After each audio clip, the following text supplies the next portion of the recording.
dimanche, bienvenue au culte FEA. Alors soyons encouragés par qui nous sommes en Christ. Éphésiens chapitre 1, verset 3 au verset 12. Béni soit Dieu le Père de notre Seigneur Jésus-Christ, qui nous a bénis de toutes sortes de bénédictions spirituelles dans les lieux célestes en Christ. En lui, Dieu nous a élus avant la fondation du monde pour que nous soyons saints et irrépréhensibles devant lui. Nous ayons prédestinés dans son amour à être ses enfants d'adoption par Jésus-Christ, selon le bon plaisir de sa volonté. À la louange de la gloire de sa grâce, qui nous a accordé en son bien-aimé.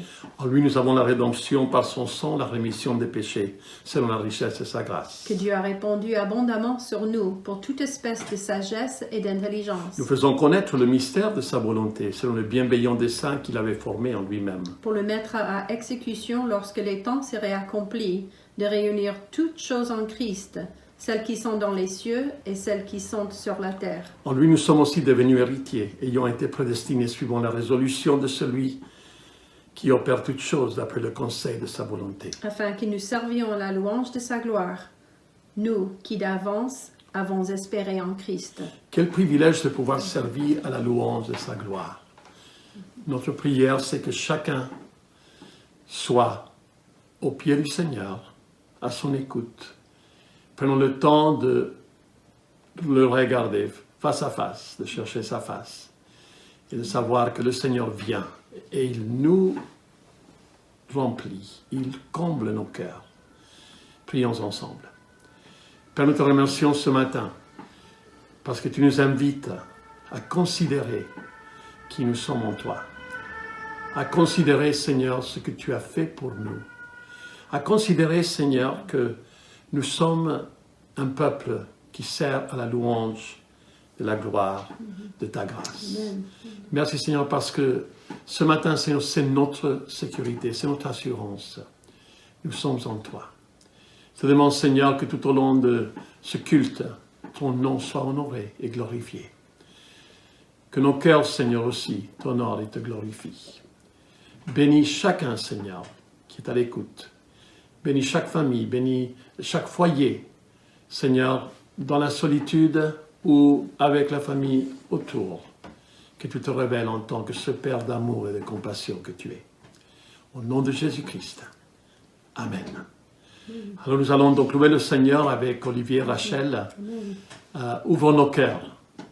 Ayons ce cœur prêt à le louer, à le glorifier. Dieu vous bénisse. Ok, merci Marc et bonjour à tous. Voilà, je vous invite à commencer ce temps de louange par la prière. Merci Seigneur pour ce temps qu'on va passer ensemble. Merci parce que même si on est chacun dans nos maisons, on peut quand même te louer.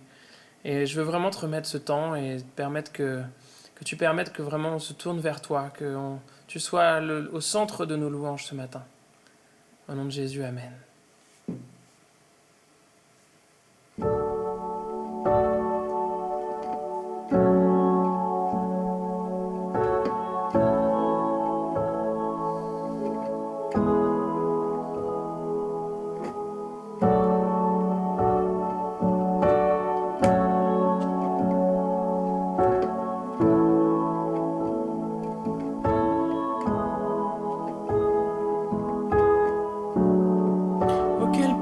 Ces moments, dans le calme de ta présence, quand le bruit faiblit et tu parles à mon âme, tu as toute mon attention, fais-moi entendre ta voix, je ne veux rien manquer, Seigneur, mon cœur désire plus de toi, mon cœur recherche ta face, alors je cède à toi.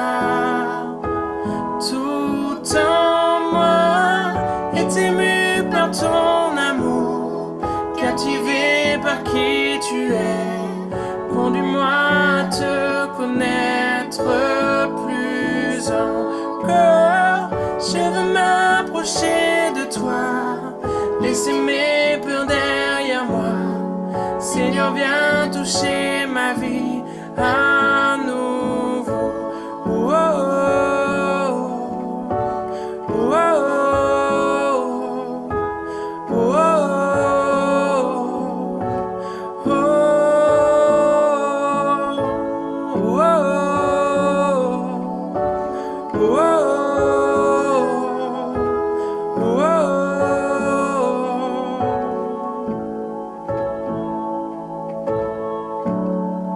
Comme le soleil à l'aurore, comme la brise dans la nuit, ta paix me restaure, tu me donnes la vie.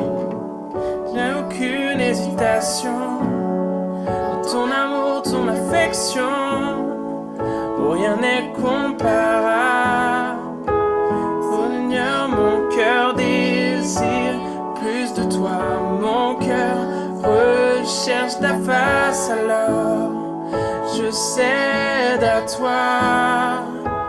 Tout en moi est ému par ton amour, captivé par qui tu es.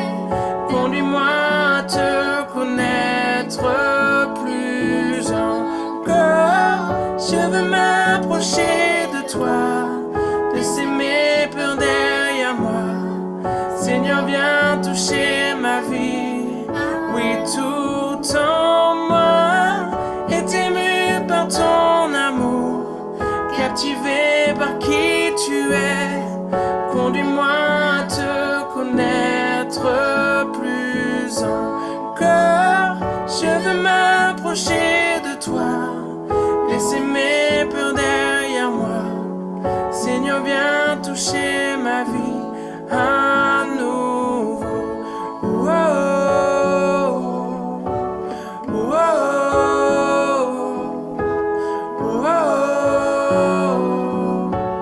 oh,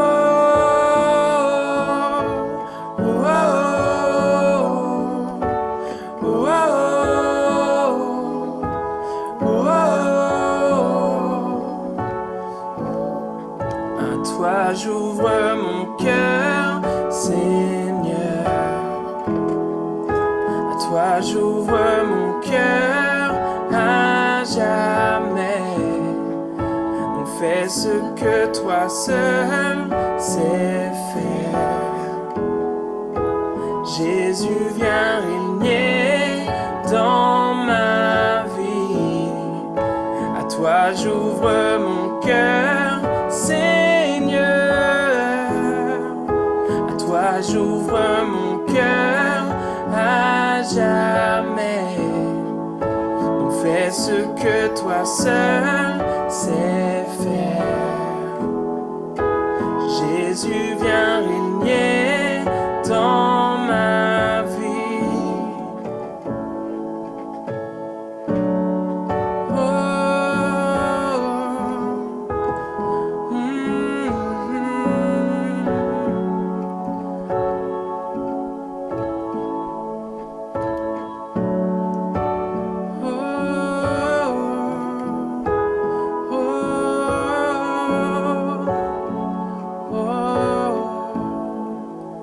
Tout en moi est ému par ton amour, captivé par qui tu es.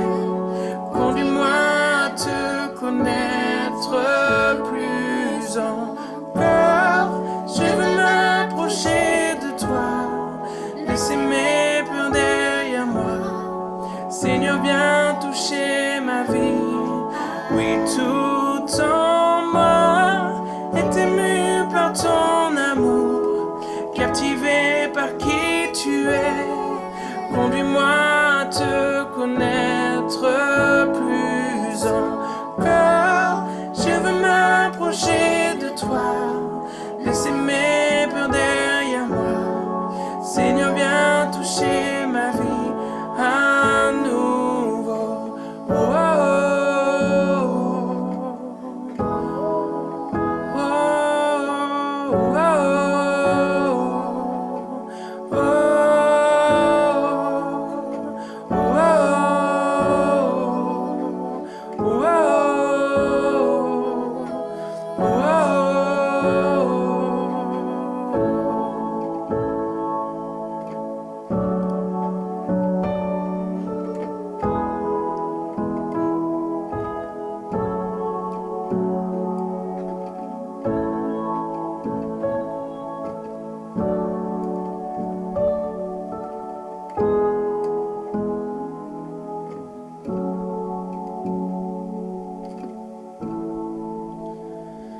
Seigneur, merci pour ce temps qu'on peut passer ensemble. Merci pour ta présence. Seigneur, c'est vrai, viens toucher nos cœurs, viens toucher nos vies. Sois le premier. Prends toute la place dans nos vies, Seigneur. Parce que c'est vrai que c'est toi qui as tout donné. C'est toi qui nous as donné tout en premier et du coup, nous voulons te rendre. Tout ce qu'on peut te rendre, mais c'est pas grand-chose. Alors, Seigneur, voilà, on veut te chanter, te louer et te remercier pour tout ce que tu as fait.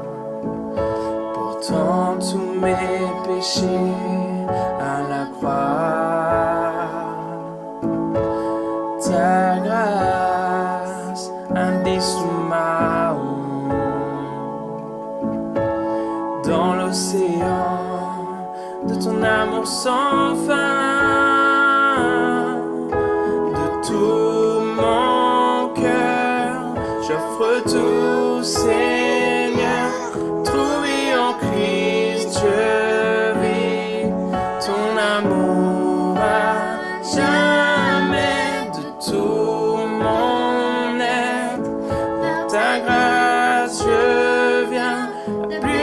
Histoire d'amour est en toi mon sauveur, mon sauveur, mon sauveur. Oh, ta grâce rugit de un vent violent. Ton amour a terrassé la mort de tout mon cœur. J'offre tout, Seigneur, trouvé en Christ, je vis ton amour à jamais, de tout mon être. Par ta grâce, je viens. La plus belle histoire d'amour est en toi, mon sauveur, mon sauveur, mon sauveur. Oh, mon sauveur, mon sauveur. Mon sauveur, oh, à celui qui a sauvé mon âme, à celui qui m'a ouvert ses bras, à celui qui est sauveur et roi, je chante à jamais, à celui qui a sauvé mon âme, à celui qui m'a ouvert ses bras, à celui qui est sauveur et roi, je chante à celui qui a sauvé mon âme, à celui qui m'a ouvert ses bras, à celui qui est sauveur et roi, je chante à jamais, à celui qui a sauvé mon âme, à celui qui m'a ouvert ses bras, à celui qui est sauveur et roi, je chante à jamais, oh, à jamais, à jamais, oh, à jamais, à jamais. À jamais,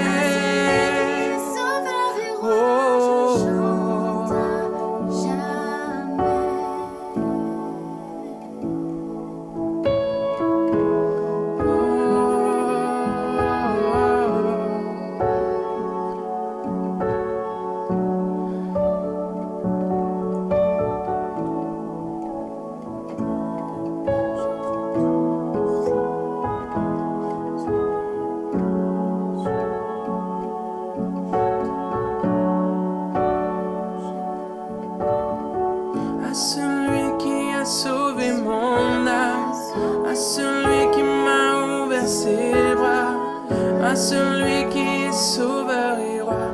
Je chante à jamais à celui qui a sauvé mon âme, à celui qui m'a ouvert ses bras, à celui qui est sauveur et roi. Je chante à jamais, à jamais, à jamais. Oh, à jamais, à jamais, à jamais. Oh.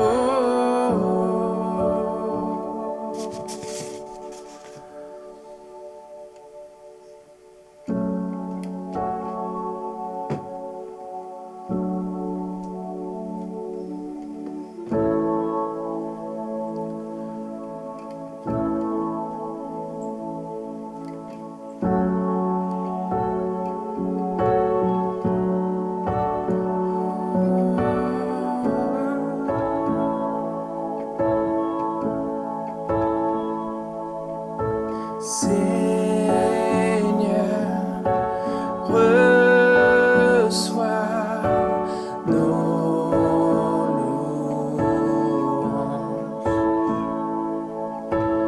Seigneur, reçois nos louanges. Seigneur, reçois, Seigneur, reçois nos louanges. Seigneur, reçois, Seigneur, reçois nos louanges. Et couronné par l'adoration de milliers de générations, tu es digne, roi des rois, roi immolé, ressuscité, élevons-nous pour chanter. Tu es digne, roi des rois, couronné par l'adoration de milliers de générations. Tu es digne, roi des rois, roi immolé, ressuscité, élevons nos voix pour chanter. Tu es digne, roi des rois, roi des rois, oh, roi des rois, oh, oui, roi des rois,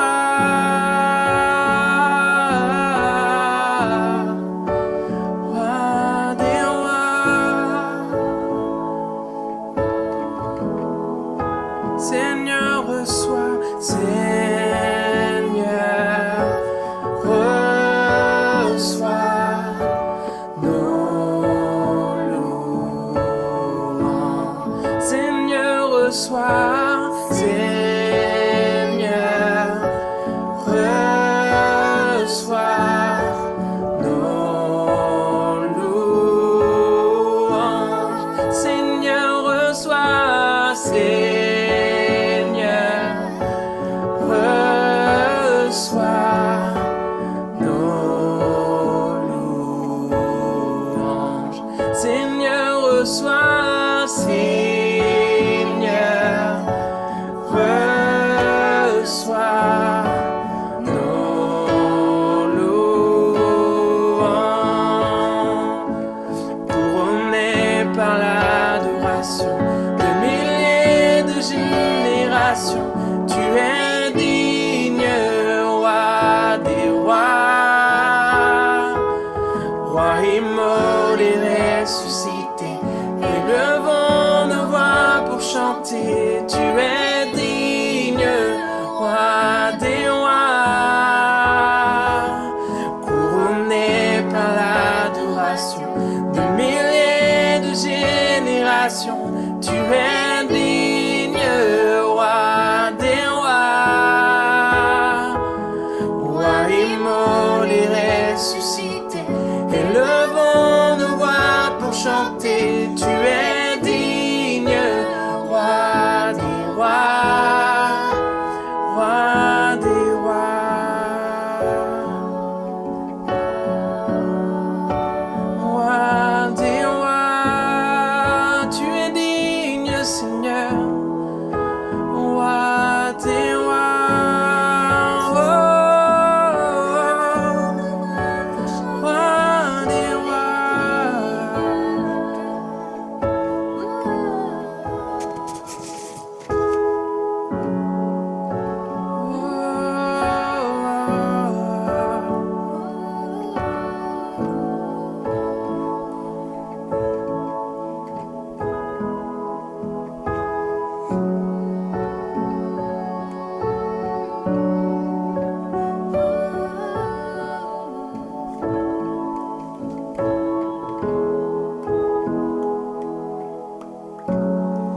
Quel amour incomparable,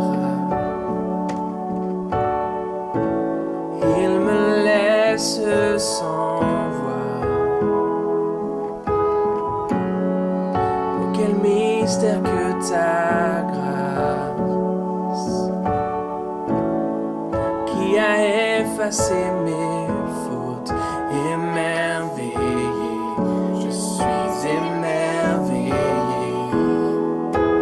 Jamais vu un tel amour si merveilleux. Oui, ça m'étonnera toujours. Mon cœur est tien, et j'en suis convaincu. Dès maintenant et toujours, je n'ai jamais vu un tel amour si merveilleux, si merveilleux.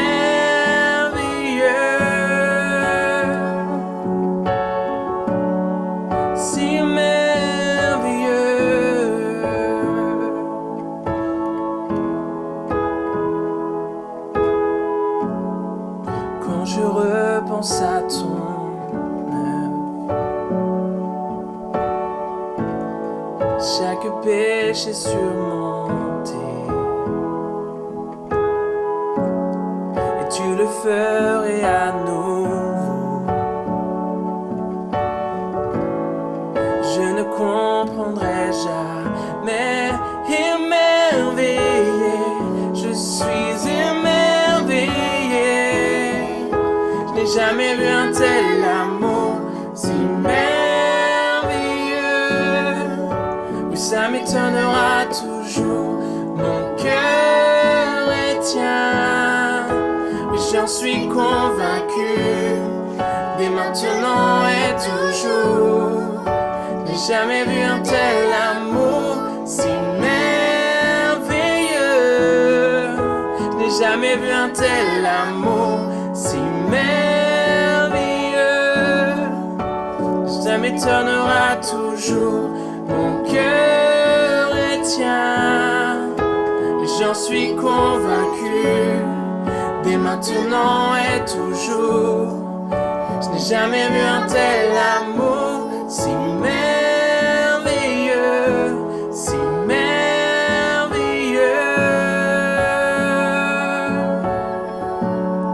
si merveilleux, oh,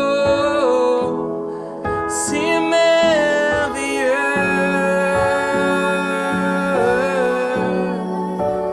oh.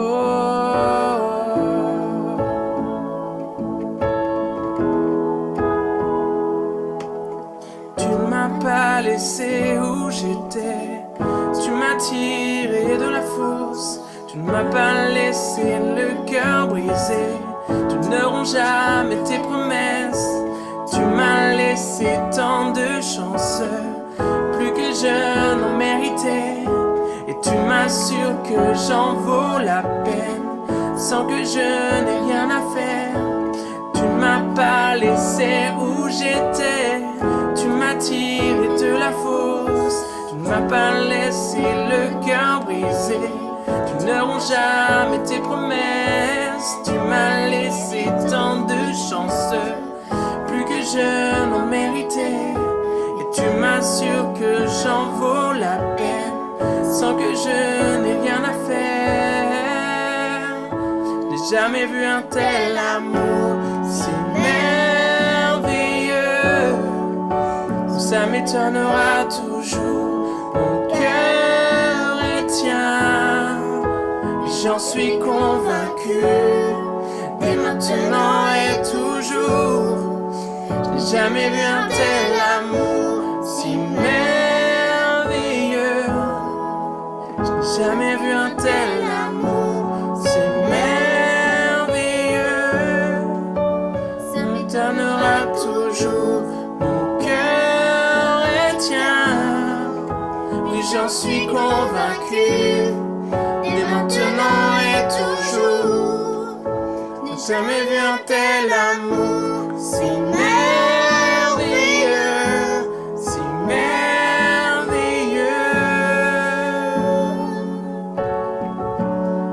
si merveilleux,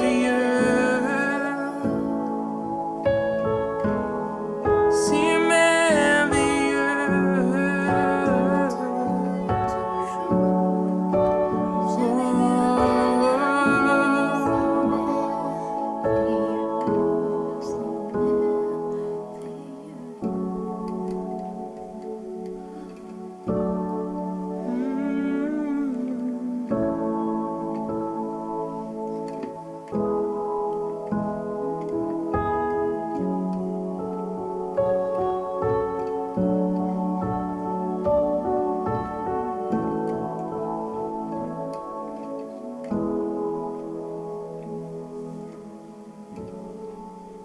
Oui, Seigneur, merci pour ces instants. Merci parce qu'en effet, tu es merveilleux. Tu es le Dieu qui surpasse toute intelligence.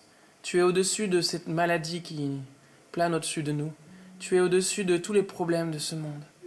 Et tu es la solution, Seigneur. Nous voulons croire que tu es la solution. Amen. Amen. Merci pour ce temps de louange. On a été vraiment encouragés à fixer nos regards sur le Seigneur et célébrer sa grandeur, célébrer sa sainteté, célébrer sa puissance. Alors, prions aussi donc pour Christiane, pour Pauline et Claire, pour Coralie et ses parents, donc pour Thibaut. Prions que le Seigneur vraiment donc vienne les visiter dans leur santé et qu'il n'y ait aucune crainte dans leur cœur. Seigneur, merci Seigneur parce que tu es là, tu es présent et nous voulons te présenter nos frères et sœurs. Seigneur, protège-les, garde-les, Seigneur, et pose ta main sur eux. Seigneur, restaure, Seigneur, oh Dieu, leur système respiratoire. Seigneur, et nous te prions, Seigneur, pour Marie-Josée aussi, Seigneur, que tu continues à guérir, Seigneur, et que ces métastases aussi, Seigneur, disparaissent au nom de Jésus-Christ. Merci. Amen. Alors, Michael va maintenant donc nous partager la parole que le Seigneur a mis sur son cœur. Ouvrons nos cœurs et recevons la part du Seigneur. Merci beaucoup Marc, merci également Olivier et Rachel pour ce temps de louange. Je vous salue tous au nom de notre Seigneur Jésus. Alors comme toujours, moi j'ai toujours une grande joie de partager avec vous la parole parce que la parole c'est une nourriture et c'est quelque chose qui me tient à cœur. Donc c'est vraiment une joie vraiment d'être là avec vous ce matin pour partager cette excellente parole de notre Seigneur. Alors, le sujet que j'aimerais partager avec vous aujourd'hui, c'est un sujet sur lequel nous avons pu échanger il y a quelques jours lors des 3 jours de jeûne et prière que nous avons passé à l'église. Alors, en tout cas pour ceux qui étaient là le vendredi et le samedi, nous avons eu beaucoup de temps à discuter autour de ce sujet. C'est un sujet qui est d'une importance capitale, c'est un sujet qui est extrêmement important, c'est un sujet qui est fondamental, que tout disciple de Jésus, tout enfant de Dieu, doit bien saisir pour avoir une vie chrétienne victorieuse. Alors c'est quoi ce sujet? C'est justement le sujet qui tourne sur l'identité que nous avons en Christ. C'est vraiment quelque chose de fondamental. Alors, c'est vrai qu'en fait, il y a ça, je pense que grosso modo, tous les disciples de Jésus, tous les disciples de Jésus ont bien compris ça. C'est la question de la résurrection du Christ. C'est vrai que la résurrection du Christ, c'est la clé de voûte de notre foi. C'est vraiment la pierre angulaire de notre foi. C'est vraiment le point culminant de notre foi. Comme Paul l'explique bien dans sa première épître aux Corinthiens, au chapitre 15, il dit effectivement, si Christ n'est pas ressuscité, notre foi est vaine. Et c'est vrai qu'en fait, justement, la promesse de la vie chrétienne, la promesse que le Christ nous laisse, c'est justement cette résurrection. Et la résurrection, c'est vraiment quelque chose c'est vraiment quelque chose qui est caractéristique à la foi chrétienne, la résurrection. Parce qu'il y a beaucoup de doctrines du salut, mais c'est vraiment une chose qui caractérise fondamentalement la foi chrétienne. Alors, c'est vrai que la résurrection, il ne faut pas la comprendre comme, en tout cas, la résurrection du Christ, parce que là, je parle de la résurrection du Christ comme point culminant de notre foi. La résurrection du Christ, ça ne consiste pas juste au fait que le Christ est mort et est revenu à la vie. Parce que dans les Écritures, on a plein d'exemples de cas de personnes qui sont revenues à la vie. Le Christ lui-même a opéré à trois résurrections dans les évangiles. On se rappelle de la résurrection de Lazare, de la résurrection de la fille de Jairus, de la résurrection du fils de la veuve de Naïm. Donc tout ça, c'est des cas qu'on voit entre autres dans la parole. Alors, ces résurrections n'ont rien à voir avec la résurrection du Christ. Alors, je ne vais pas trop m'attarder là-dessus sur cette question parce que c'est pas le but justement de ce que je veux partager aujourd'hui, mais je vais juste vous donner 2 détails pour voir effectivement c'est pas du tout la même chose que la résurrection du Christ. Ça n'a pas du tout la même portée. Alors simplement, si je prends par exemple Lazare, le Christ l'a ressuscité et le Christ l'a ressuscité même quand quand même le corps de Lazare était rentré à putréfaction, ça n'a pas empêché à ce que le Christ procède à une résurrection de son corps. Mais il faut juste remarquer que Lazare a été ressuscité, mais ça ne l'a pas empêché après de mourir. Alors que la résurrection du Christ, c'est justement une victoire totale, permanente et définitive sur la mort. Et le Christ s'est ressuscité en plus dans un corps glorieux. Donc ces 2 éléments sont très importants. Le fait que c'est une victoire totale sur la mort et le fait justement de ressusciter dans un corps glorieux. Et toute l'espérance de la vie chrétienne, toute l'espérance de notre foi à nous repose sur ces 2 piliers. Le fait que le Christ nous promet justement cette résurrection. Et ça, c'est effectivement le point clé, la clé de voûte de notre foi. Alors, ça, globalement, je pense que tous les disciples de Christ saisissent cette réalité. En tout cas, c'est quelque chose que, justement, que le christianisme a prêché partout. Par contre, souvent, les disciples du Christ, en tout cas, ne perçoivent pas quelle est la répercussion de cette résurrection dans leur propre personne, dans leur propre être. Et c'est ça que je veux justement voir avec vous aujourd'hui pour justement vous montrer à quel point c'est fondamental parce que c'est ça qui va nous aider à avoir justement cette victoire totale sur le péché. Ok, donc pour cela, on va partir petit à petit, on va voir un peu, on va essayer de monter petit à petit le puzzle pour y voir clair. Donc ce que je vous propose, c'est qu'on va d'abord lire un passage dans l'épître, dans la première épître de Jean. Épître d'ailleurs qu'on avait choisi lors des 3 journées de jeûne et prière. Donc je vais peut-être lire 2 versets. Je vais lire 2 versets dans cette épître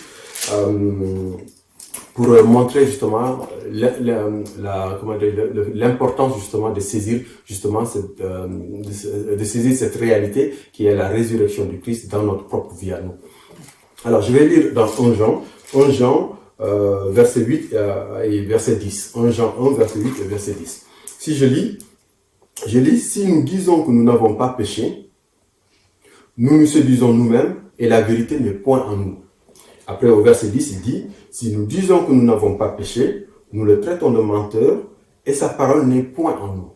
Donc, ce que Jean nous explique ici, c'est que finalement, nous sommes tous des pécheurs. Ok? Nous sommes tous des pécheurs. Alors, comment ça fait que nous sommes tous des pécheurs? Ben parce que simplement, nous avons hérité justement de cette nature pécheresse qui vient d'Adam. Alors, Ça, c'est quelque chose justement qui est pour donner juste, parce que les vérités, en fait, quelquefois les choses naturelles peuvent nous permettre de comprendre un peu les choses spirituelles. Quand on fait des parallèles entre le naturel et le spirituel, on peut y voir clair. De la même manière que les parents, quand ils font un enfant, lui transmettent tout un héritage génétique, mais de la même façon, Adam justement nous a transmis spirituellement cette nature pécheresse. Alors c'est quelque chose qui est peut-être un mystère, mais c'est comme ça, on a hérité d'Adam de cette nature pécheresse.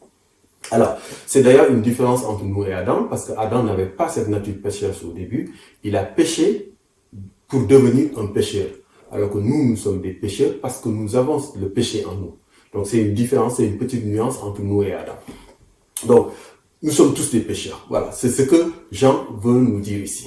Ok, et ça, je pense que globalement, c'est pas très compliqué de le faire comprendre à tout le monde. Maintenant, je vous propose qu'on essaie de lire un deuxième passage dans la même épître de Jean, au chapitre 3. Et je vais lire au chapitre 3, verset 9. Jean nous dit ici, « Quiconque est né de Dieu ne pratique pas le péché, parce que la semence de Dieu demeure en lui, et il ne peut pécher, parce qu'il est né de Dieu. » Alors, je vais déjà faire un petit commentaire sur ce verset-là, parce que je sais qu'il y a beaucoup de dénominations qui prêchent maintenant que la nouvelle naissance, c'est pas ici-bas, c'est après la mort, etc., etc. Donc, je vais juste, parce qu'il y a plein de passages dans la Bible qui nous donnent des réponses très claires là-dessus. Moi, je comprends toujours pas comment les gens peuvent prêcher ça, mais bon, soit. Je vais juste, ça, c'est un verset qui peut nous permettre de trancher la question. Jean écrit son épître pour nous qui sommes sur la terre. Il n'écrit pas un épître pour des gens qui sont là-haut. Donc, quand il dit quiconque est né de Dieu, il parle bien de cette nouvelle naissance. Bien entendu, il parle pas de la naissance naturelle par laquelle nous tous nous passons quand nous sommes bébés. Il parle pas de ça. Il dit quiconque est né de Dieu ne pratique pas le péché. Donc, alors, c'est sûr que si la nouvelle naissance, c'est après la mort, c'est sûr que quand on va se retrouver dans le ciel, c'est sûr que c'est pas là où on va pratiquer le péché, parce que je pense pas que le Seigneur laissera à nouveau qu'on puisse polluer son ciel.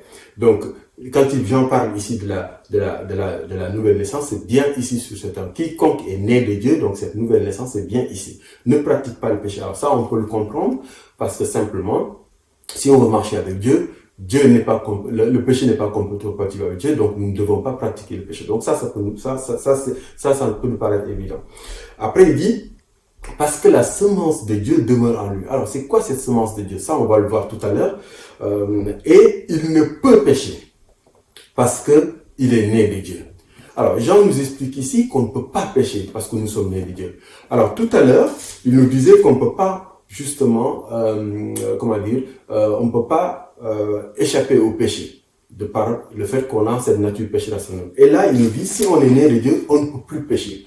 Alors, comment on peut passer d'un état où nous sommes des pécheurs à un état où on est né de Dieu et on ne peut plus pécher? Ben, c'est là où justement intervient justement c'est là où justement interviennent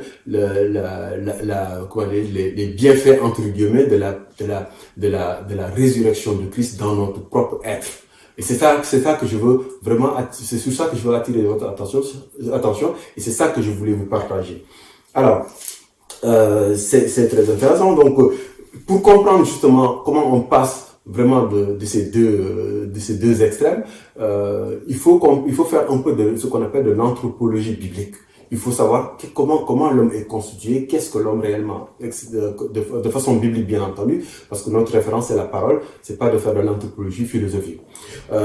Pour cela, j'aimerais qu'on lise en fait un passage dans l'Épître aux Thessaloniciens, qui est Thessaloniciens chapitre 5, 1 Thessaloniciens chapitre 5, et là la parole nous donne vraiment de quoi nous sommes constitués en tant qu'êtres humains, et ça c'est déterminant pour comprendre ce qui s'opère après à travers la résurrection du Christ. Alors, au chapitre 5 de 1 Thessaloniciens, on lit que le Dieu de paix vous sanctifie lui-même tout entier et que tout votre être, esprit, âme et le corps soient conservés irréprochables lors de l'avènement de notre Seigneur Jésus-Christ. Qu'est-ce que la parole nous apprend ici? La parole nous apprend que tout notre être, donc nous apprend que nous sommes constitués de trois parties.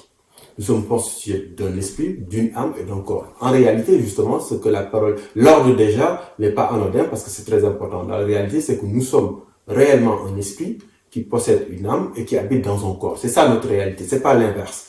Et donc, la parole nous dit que nous sommes constitués de trois parties. Alors, c'est vrai qu'il y a plusieurs visions du monde de ce point de vue-là. Il y a la vision monus, il y a la vision dualiste et il y a la vision tripartite. Alors, je ne vais pas développer un peu sur les autres visions parce que le temps nous est compté et puis ça va être, on n'aura pas beaucoup de temps. Donc, je vais aller directement sur le vif du sujet. Bon, déjà, c'est extraordinaire qu'on soit tripartite. Cette tripartition, c'est quelque chose qu'on retrouve un peu partout dans la nature.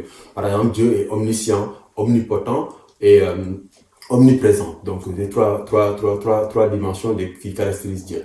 Alors, on peut voir, par exemple, l'univers, c'est constitué de l'espace, du temps et de la matière. Et le temps, pareil, c'est constitué du passé, du présent et du futur, etc. Je peux donner plein de parallèles comme ça, des choses qui sont tripartites. Donc, mais alors, je vais justement essayer de voir qu'est-ce que c'est que le corps. Alors, le corps, c'est pas très compliqué à expliquer, c'est ce qu'on voit en nous. Quand on regarde, on voit qu'on a un corps. Donc ça, c'est pas très compliqué à expliquer. Et le corps est caractérisé par quoi? Par les 5 sens. Et quelle est l'utilité justement du corps? C'est que le corps nous permet justement d'avoir conscience de tout ce qui est extérieur à nous.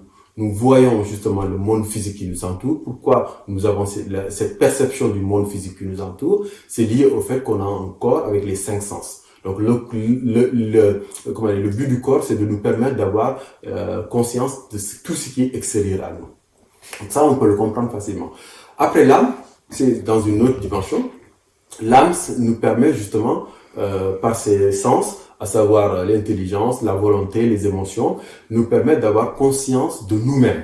Donc c'est ça l'idée de l'âme. L'âme nous permet d'avoir conscience de nous-mêmes. Si je ferme les yeux et que je ne sens plus rien autour de moi, je vois que je pense, je peux sentir des émotions. Donc l'âme nous permet réellement d'avoir conscience de nous-mêmes. Ok? Donc ça, tout le monde peut le comprendre et on peut le sentir. Donc on peut le sentir, donc c'est facile à comprendre. Alors, la difficulté, justement, c'est l'esprit.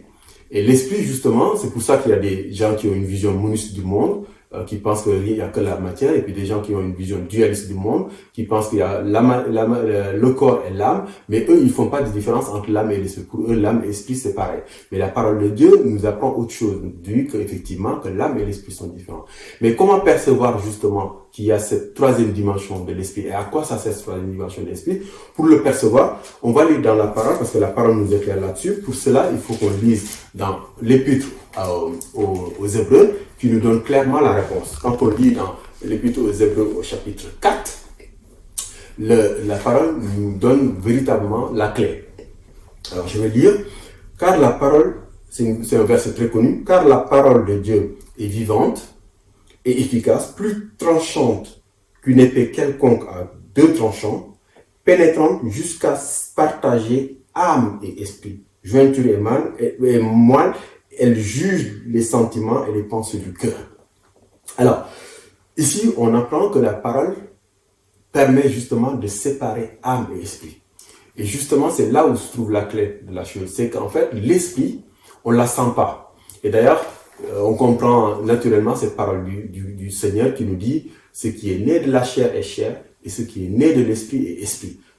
Par là, le Seigneur veut nous dire que la chair n'a rien à voir avec l'esprit et l'esprit n'a rien à voir avec la chair.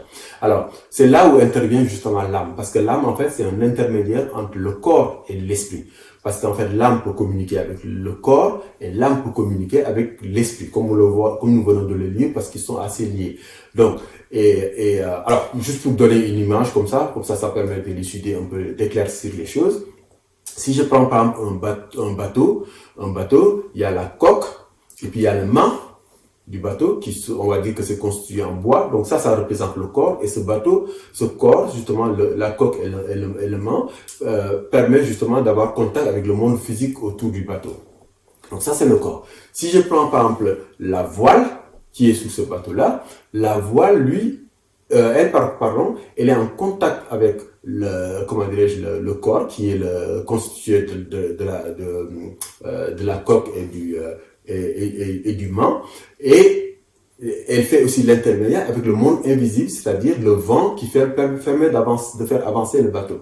Donc en fait, on voit justement que l'âme est à la fois en contact avec le corps et à la fois en contact avec l'esprit, qui est invisible.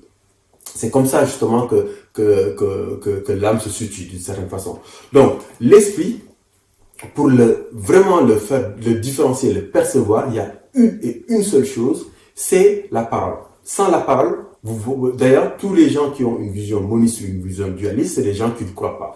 Donc, si on a justement cette foi en la parole, ben forcément, on va percevoir cette différence entre l'âme et l'esprit. Donc, voilà. Donc, on a expliqué tout à l'heure à quoi ça servait le corps, on a expliqué à quoi ça servait l'âme. Maintenant, l'esprit, à quoi ça sert? Mais l'esprit, ça permet justement de nous mettre en relation avec Dieu. Parce que, comme nous le dit le Christ, Dieu est esprit, et il faut l'adorer en esprit et en vérité. Donc, d'esprit à esprit, nous pouvons communiquer avec Dieu. Alors, ça d'ailleurs, c'est une image qu'on retrouve dès la création, dès le début de la création. Vous vous rappelez quand Dieu avait créé justement la terre, il avait créé la terre. Après, il a créé Éden. Et à l'intérieur d'Éden, il y avait le jardin. Donc la terre, c'est comme si c'est le corps. Éden, c'est comme si c'est l'âme. Et le jardin, c'est le lieu justement où Dieu rencontrait Adam et Ève et échangeait avec eux. Et justement, ce lieu, c'est justement c'est une idée justement de l'esprit. Et ce qui s'est passé après la chute d'Adam et Ève, c'est qu'ils ont été chassés du jardin. Et donc, ça, c'est une vérité spirituelle qui nous montre qu'en fait, que nous sommes justement, depuis la chute, coupés de l'Esprit de Dieu. Nous sommes en fait morts spirituellement. Nous sommes morts spirituellement. Et donc, la résurrection du Christ, justement, ce que la résurrection du Christ fait dans notre vie, c'est de rétablir cette connexion. Et c'est ça qu'il faut saisir. Et ça, c'est justement au cœur de la révélation. Et ça, c'est vraiment l'apôtre Paul qui nous explique vraiment de façon très claire comment justement ce lien va être renoué à travers la mort et la résurrection du Christ. Alors, pour le comprendre justement, il faut lire les Épîtres, parce que l'apôtre Paul l'explique très très clairement.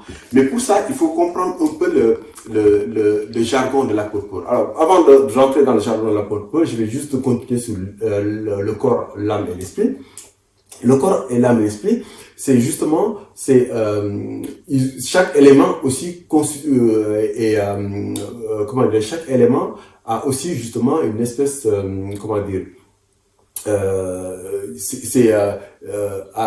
est associé à une vie d'une certaine façon. Donc il y a la vie du corps, la vie de l'âme et la vie de l'esprit. Et avant la chute, justement, l'esprit, l'âme et le corps étaient en harmonie. Après la chute, justement, du fait que l'esprit a été coupé de Dieu, fait que l'homme, justement, n'a plus justement cette relation spirituelle avec Dieu et s'est retrouvé dans une situation où, justement, il doit chercher, justement, ce lien avec le Seigneur. Alors, dans les Épîtres, Paul explique comment justement ce lien va s'opérer à travers la mort du Christ.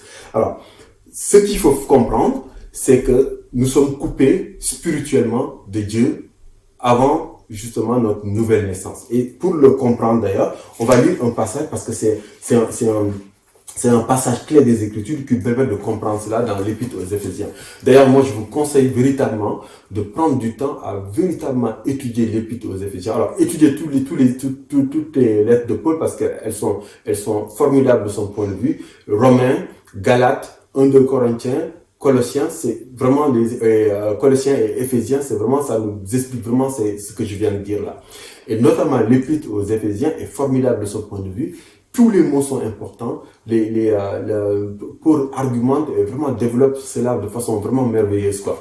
Donc, je vous conseille véritablement à prendre du temps à lire cette épître parce qu'elle est vraiment fondamentale pour justement la question de l'identité en Christ. Alors, je vais lire dans Éphésiens au chapitre 4 pour voir en fait ce que Jésus justement a fait dans notre vie. Alors, au chapitre 4, verset 22. Par rapport à votre vie passée. Donc, c'est qu'il y a bien une vie passée. Et qu'est-ce qui fait qu'il y a une vie passée? C'est justement là. En fait, la mort du Christ à la croix, le Christ est venu mettre une limite au royaume des ténèbres. Maintenant, c'est à nous justement d'aller vers la croix et de traverser cette croix pour se retrouver dans la lumière. Et c'est ça justement que le Christ a fait. Donc, on va voir comment ça s'opère justement pour nous, explicitement. Par rapport à votre vie passée, du vieil homme qui se corrompt par les convoitises trompeuses, à être renouvelé dans l'esprit de votre intelligence et à revêtir l'homme nouveau, créé selon Dieu dans la justice et dans la sainteté que produit la vérité. L'homme nouveau, créé selon Dieu dans la justice et la sainteté que produit la vérité. Alors, Paul dans son épître, dans ses épîtres, utilise des mots qu'il faut comprendre absolument pour pouvoir vraiment rentrer au cœur de cette révélation qui est notre identité en Christ. Il utilise le mot chair, le mot homme extérieur, homme animal, homme naturel, homme charnel, homme intérieur, homme nouveau, comme nous venons de le lire tout à l'heure, vieil homme et homme spirituel. Donc ça, c'est des choses qu'on retrouve un peu dans les épîtres de Paul et il faut vraiment comprendre les concepts pour vraiment voir ce que le Christ a opéré dans nos vies réellement.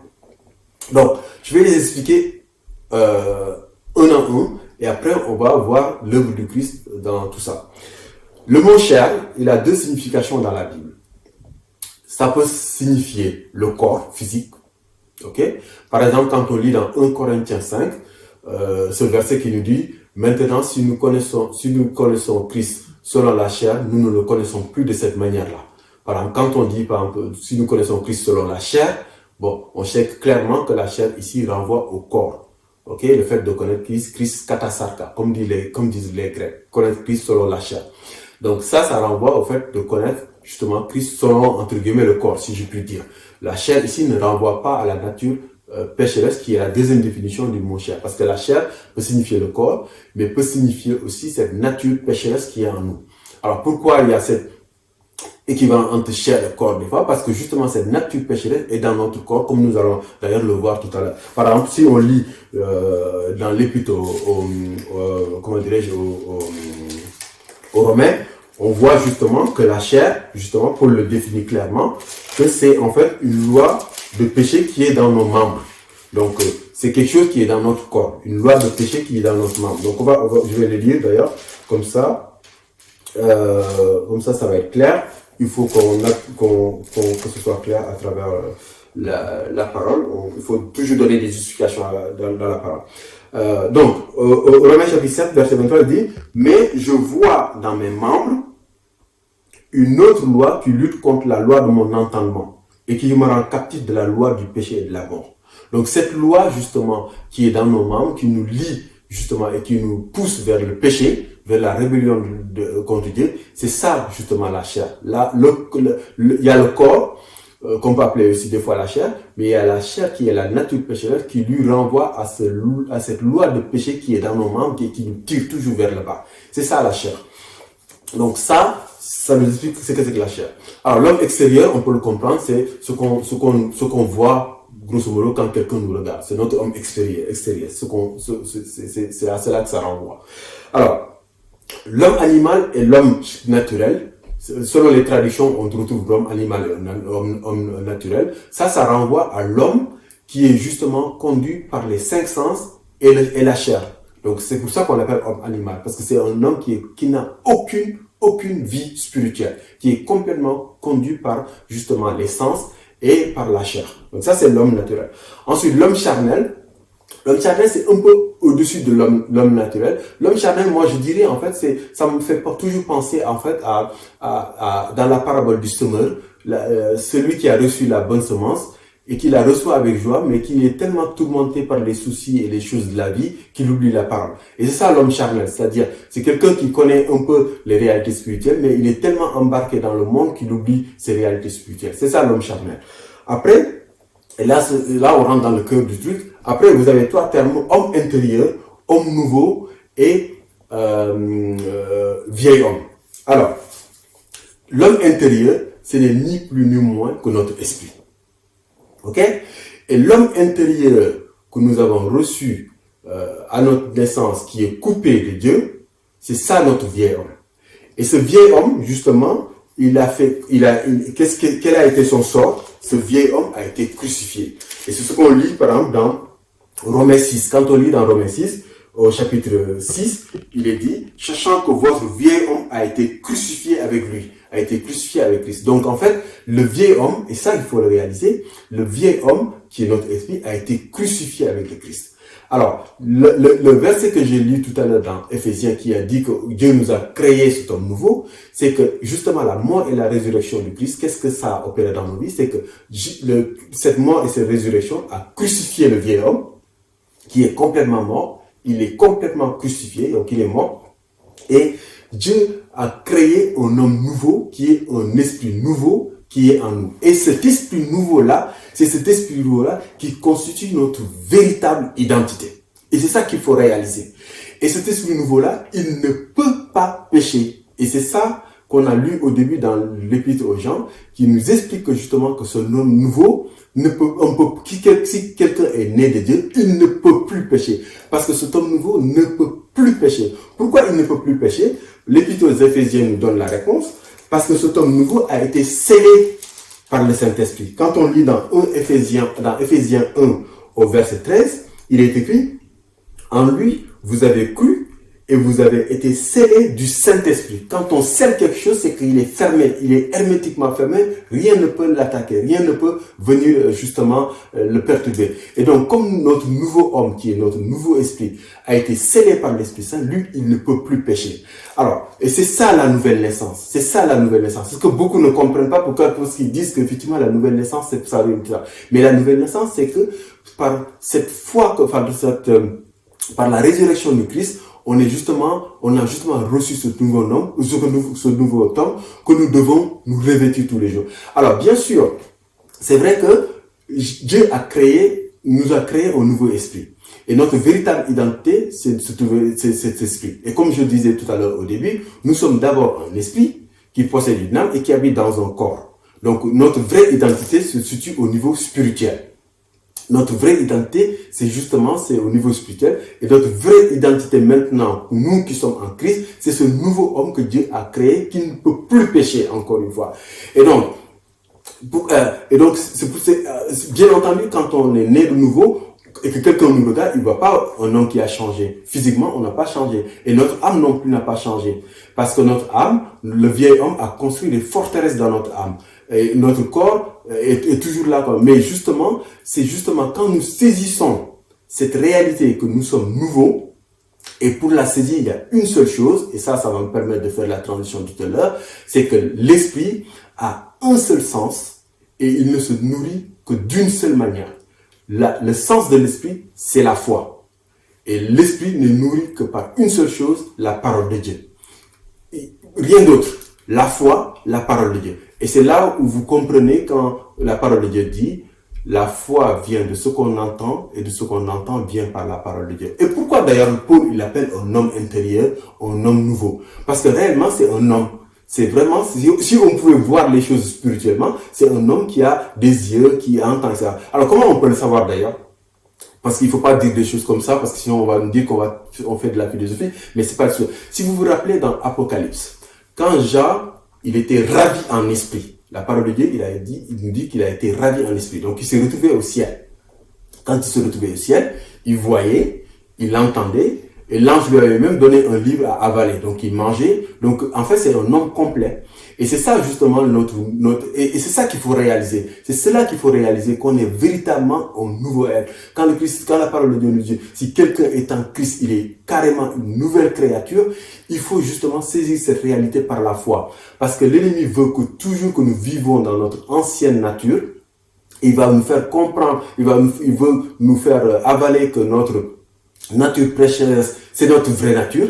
Et ça, c'est vraiment la catastrophe pour beaucoup de chrétiens. Quand nous pensons que notre vraie nature, c'est notre nature pécheresse, là, on est très mal parti. On ne pourra jamais avoir une victoire totale sur le péché. Ce qu'il faut réaliser, c'est que le Seigneur nous a revêtu un homme nouveau qui ne peut plus pécher et que nous devons tous les jours marcher par la foi pour avoir cette victoire totale sur le péché et marcher de gloire en gloire avec le Seigneur. Et c'est ça qu'il faut réaliser. C'est ça l'œuvre du Christ en nous, pour nous. Donc, c'est ça qu'il faut saisir. Donc, je sais que souvent, quand on discute avec des chrétiens, alors, ils ont vécu des choses vraiment très dures dans la vie, Et quand on les écoute, on a de la compassion. Mais souvent, il y a beaucoup de personnes qui sont toujours dans ce passé-là, qui ressassent toujours les mêmes histoires, qui ressassent toujours les mêmes difficultés, etc. Alors, on peut avoir de la compassion pour eux, mais à chaque fois, quand on les écoute, on se dit, voilà quelqu'un qui n'a pas réalisé qu'il est complètement une nouvelle création en Jésus-Christ. Et si on ne réalise pas que nous sommes une nouvelle création en Jésus-Christ, nous ne pourrons jamais avoir une victoire totale sur le péché et nous ne pourrons jamais marcher de victoire en victoire sur cette terre dans cette marche que le Seigneur, à laquelle le Seigneur nous appelle. Donc, si j'ai un message à vous laisser par rapport à cette nouvelle identité que nous avons en Christ, c'est de réaliser que nous sommes une nouvelle création. Et que Dieu a créé un homme nouveau et que nous devons tous les jours nous revêtir de cet homme nouveau. Mais cet homme nouveau, il ne marche que par deux choses, par la foi et la parole. Et c'est pour ça que c'est important toujours de prendre du temps véritablement à étudier la parole de Dieu. Bon, ça c'est le deuxième point que je vais vous laisser, c'est je désire vraiment que vous ayez vraiment cet amour pour la parole de Dieu, que vous lisez tout le temps la parole de Dieu. Et de la même manière, quand vous restez une journée sans manger, vous sentez le besoin que vous devez manger parce que vous avez faim, j'espère vraiment de tout mon cœur que quand vous lisez pas la parole de Dieu pendant une journée, que vous allez sentir la même chose spirituellement et que vous allez mettre à lire la parole de Dieu. Donc, c'est quelque chose que je vous encourage véritablement à prendre plaisir à lire la parole de Dieu, à prendre plaisir à méditer la parole de Dieu. Vous allez vraiment apprendre beaucoup de choses. Moi, vraiment, je vous dis que ce livre, c'est le meilleur livre qui soit. C'est vraiment le livre qu'il faut lire. C'est vraiment le livre qu'il faut méditer tous les jours. Parce que c'est un livre qui transforme des vies. C'est un livre qui change des vies. Et véritablement, quand vous le lisez, vous le méditez, vous avez la paix de Dieu dans votre cœur. Je vous le dis pas de façon théorique, parce que c'est quelque chose que j'ai vécu. On ne peut pas partager quelque chose qu'on ne vit pas. C'est impossible. Moi, j'ai toujours véritablement cet amour profond à partager la parole autour de moi. Je le fais tout le temps. Tous, en tout cas, les gens qui me connaissent reconnaissent au moins cela en moi. J'essaie toujours de donner justement aux gens justement cet amour pour la parole. Parce que je sais que cette parole, elle transforme les vies. Parce que ça a transformé ma vie. Donc, moi, je vous encourage véritablement à aller. Donc, je vous ai donné les clés pour lire les épîtres de Paul. Alors, je vais m'arrêter là parce que en fait le temps, j'avais que 30 minutes, donc je pouvais pas développer. C'est un peu frustrant d'ailleurs. J'aurais aimé développer un peu plus. Mais je vous encourage, si vous avez des questions par rapport à ce que je viens de dire, on peut toujours échanger dans le groupe WhatsApp de l'église. Donc, pour moi, c'est important que vous saisissez cette réalité, cette nouvelle identité que nous avons en Christ. Parce que c'est ça qui va vous permettre d'avoir une victoire totale sur le péché dans tous les jours de votre vie. Donc, si vous avez des questions, il y a des choses qui ne sont pas très claires dans ce que j'ai dit, si vous avez besoin d'élargir, il n'y a aucun problème, on peut en parler. Ce sera toujours avec un grand plaisir que je partagerai avec vous l'excellente parole de notre Seigneur. Donc, je vous remercie, que le Seigneur vous bénisse, et puis saisissez cette réalité en tout cas, et méditez ce qu'on vient de partager. Que le Seigneur vous bénisse et qu'il vous donne véritablement cet amour pour justement sa parole. Soyez bénis. Merci Seigneur pour tout. Amen. Merci Michael pour ce rappel de qui nous sommes en Christ. Notre assurance est en lui seul. Nous ne sommes plus esclaves de la peur. Nous sommes enfants de Dieu. Que tout au long de cette semaine, nous puissions être rassurés, qu'on puisse rassurer ceux qui sont donc dans notre entourage, ceux avec qui nous communiquons. Prions les uns pour les autres et que le Seigneur vraiment donc nous conduise sur sa voie de vérité, son sentier de justice. Merci Seigneur pour encore cette semaine que tu nous donnes à vivre pour toi. Dans nos pensées, dans nos cœurs, Seigneur, que tu puisses être glorifié en tout.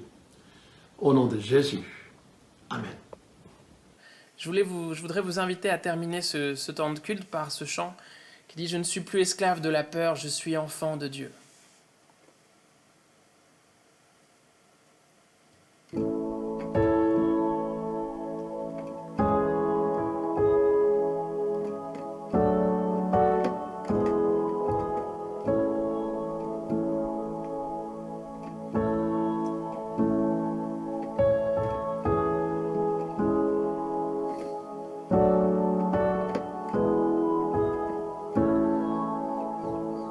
Tu m'as par tes mélodies, tu m'entoures d'un chant d'amour, chant de délivrance devant mes ennemis. Toutes mes craintes s'enfuient. Je ne suis plus esclave de la peur. Je suis enfant de Dieu. Je ne suis plus esclave de la peur. Je suis enfant de Dieu.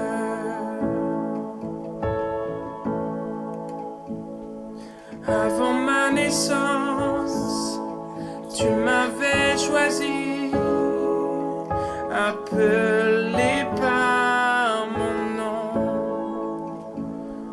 Tu m'as adopté, je suis de ta famille. Ton sang coule dans mes veines.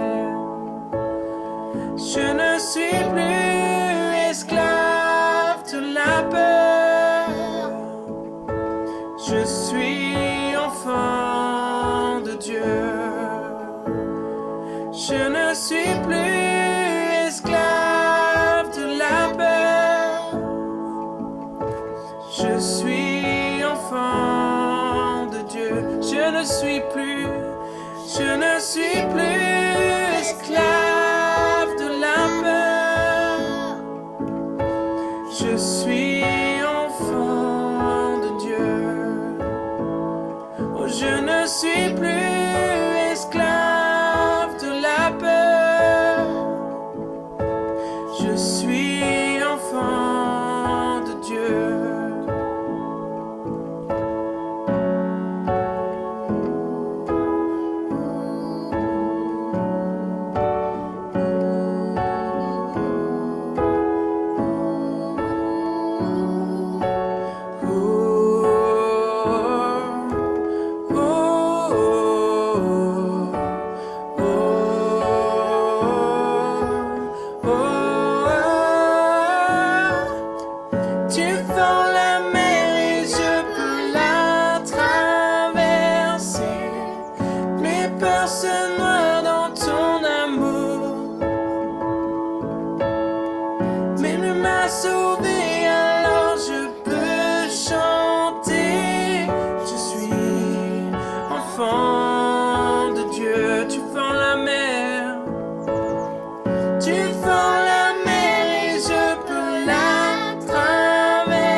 Sauvé, alors je peux chanter. Je suis enfant de Dieu. Je suis enfant de Dieu. Oh, je suis enfant de Dieu.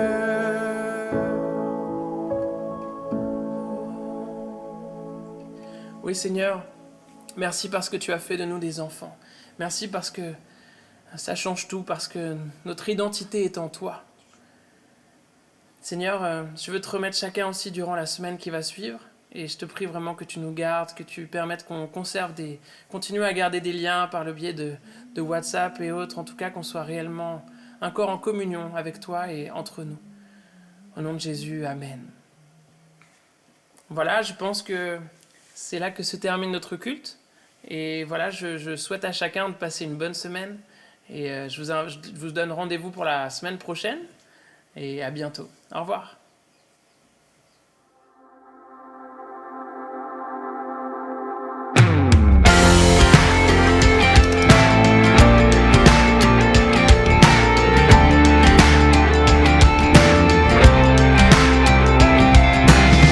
There is no way that I could ever understand, and no one has nor will fully comprehend. Your word says that you've got the ocean in your hand, and that's a pretty big hand if you ask me. Big enough to hold all of us still, and close enough to know all our individual plans. So in my attempts to become a better man, I think I will just follow you closely. Cause I can't do this on my own, but I am not alone. You promised that you would never leave or forsake us. I've got nowhere else to go, I absolutely know. You promised that you would never leave or forsake us. So I'm reminded of the times that I have been in need, when all I ever really wanted was to succeed. A nice car and a wife and a life of ease. But I believe that there's something far greater, cause now I know that my life's got a purpose. I recognize the lie that I am worthless. So good intentions or with wrong motives, oh heaven knows I depend on my savior. Cause I can't do this on my own, I am not alone. You promised that you would never leave or forsake us. I've got nowhere else to go, I absolutely know. You promised that you would never leave or forsake us. If someone died and you're grieving, you're giving or you're receiving. If you're alive and you're breathing, then he is worthy of singing. This is a giving or taking, so please don't get me mistaken. This is about a relation to the God of creation. I said that I wanna tell you that he knows your name. He made all the stars and knows them the same. So when you start thinking about the things you wanna change, just keep in mind this one thing: we can't do this on our own, but we are not alone. He promised that he would never leave or forsake us. We've got nowhere else to go, absolutely